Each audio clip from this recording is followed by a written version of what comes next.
Scusate, ma siamo in diretta, anche chi mi ha preceduto non era gesuino, anche tu qualche cosettina, o ero io il distratto? Tu mi hai detto che ero distratto, invece io stavo aspettando che partisse la ninna nanna,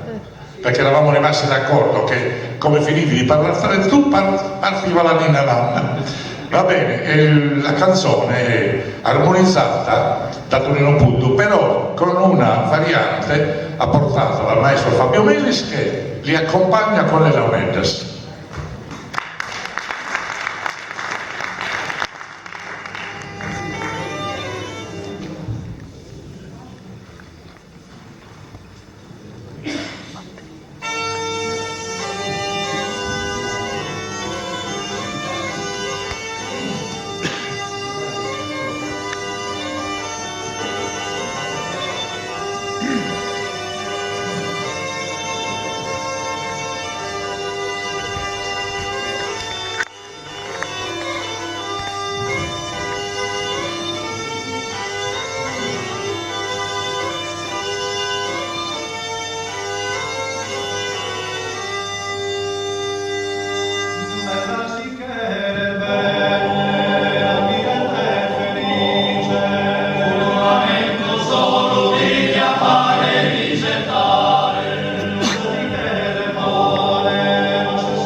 Adesso la canzone più celebre, io ricordo quando ero studente a Pisa, l'abbiamo cantata in 1500 persone di 300 nazionalità diverse, c'erano anche arabi, la conoscevano tutti, probabilmente sono i circoli che l'hanno portata in giro. È una canzone di primi del Novecento composta per pianoforte e tenore da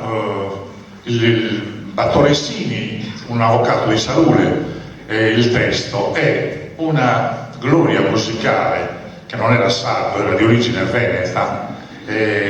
Giuseppe Raschel, che era direttore della banda di Nuoro, e a lui si devono molte scoperte di brani che erano ormai nel dimenticatoio. Questo invece è un brano che Battoressini ha composto alla sua fidanzata, brano che poi andrà a buon fine perché i due si sposarono e ebbero 3 o 4 figli, tra cui uno diventò pretore al Tribunale di Sassa, il capo dei pretori della provincia, il dottor Apollo Sili, che è morto 3 o 4 anni fa. Una di queste figlie è ancora viva. Luigi Manconi ha scritto un libro intitolato La musica è leggera e definisce questa canzone una delle 3 canzoni più belle della storia della musica mondiale, insieme a Amara terra mia di Modugno e Ne me quitte pas di Jacques Brel. In effetti sono 3 pezzi straordinari, qui io non entro nel merito perché siamo nel campo della soggettività, dei gusti, e sui gusti non si discute, dicevano i nostri latini, però la canzone è bella, è veramente bella, è intitolata Non posso riposare, tradotta pedissequamente dice non posso riposare, però il significato è non riesco a trovare riposo, perché quanta piaga m'apristi in mezzo al petto, diceva Leopardi, ne sai, ne puoi sapere quanta piaga m'apristi in mezzo al petto. Ma prima di lui Ludovico Ariosto aveva detto: il mal d'amor è quel dolor che tutti gli altri avanza, cioè il male d'amore è il male più grande che esiste. Evidentemente Ludovico Ariosto non aveva provato la colica renale,